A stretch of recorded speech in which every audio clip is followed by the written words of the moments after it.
Dans la vidéo précédente, nous avons téléchargé Piwik et créé la base de données. Là, nous allons procéder à l'installation de Piwik. Donc pour ça, rien de plus simple. Démarrez votre serveur local et rendez-vous dans l'adresse localhost. Une fois que vous y êtes, donc comme la dernière fois, il y a le dossier Piwik. Vous cliquez dessus pour lancer l'installation. Donc voilà, Piwik s'installe en 8 étapes. En vrai, il n'y a pas 8 étapes. C'est-à-dire que là, la première étape, vous allez juste cliquer sur suivant et Piwik va regarder s'il y a le minimum requis pour s'installer. Donc c'est un petit peu long. Donc ici, il y a la liste en fait des extensions qui sont requises par le serveur et donc on voit que tout est OK. Donc très bien, on va pouvoir directement cliquer sur suivant.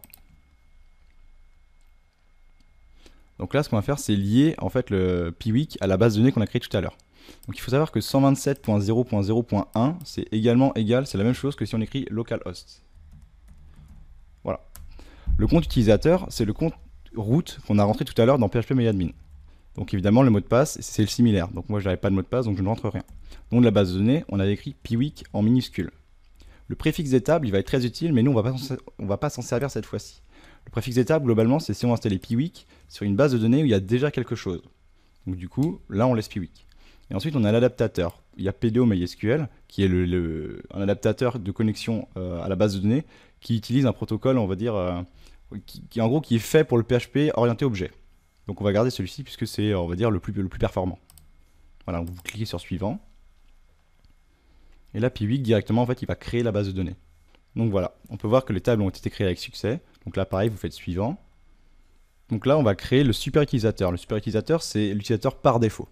Donc en login, vous mettez votre pseudo. Donc moi, je vais mettre pseudo. En mot de passe, je vais mettre mot de passe. Enfin, évidemment, vous ne mettez pas ça. Voilà. Et en courriel, vous mettez votre adresse mail. Donc là, vous laissez cocher si vous voulez. Et vous cliquez sur suivant.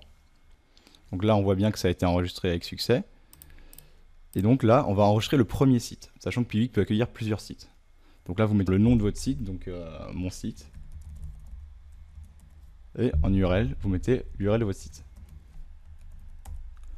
Le fuseau horaire, donc il s'est trié par continent, donc il faut aller chercher en fait directement tout en bas. Donc Paris, qui va être donc Berlin, donc c'est au bon endroit. Donc vous trouvez Paris, qui va être ici. Et si votre site est e-commerce, évidemment, vous cochez ça, et le mien n'en est pas un. Là, Piwik vous génère un code de suivi qu'il faudra coller en haut de chaque page de votre site pour remonter le trafic. Je vous assure, vous n'êtes pas obligé de le copier maintenant, puisqu'on pourra retrouver ce code plus tard dans l'administration. Donc directement, vous faites suivant. Et terminé. Donc là, on va arriver sur l'interface de connexion de Piwik pour la première fois. Et donc là, il faudra rentrer bien évidemment les identifiants et mots de passe du super utilisateur. Donc moi, j'ai mis pseudo et mot de passe. Voilà, donc vous voyez le code est encore ici. Et là, maintenant, vous pouvez directement le copier et on va l'insérer dans la prochaine vidéo.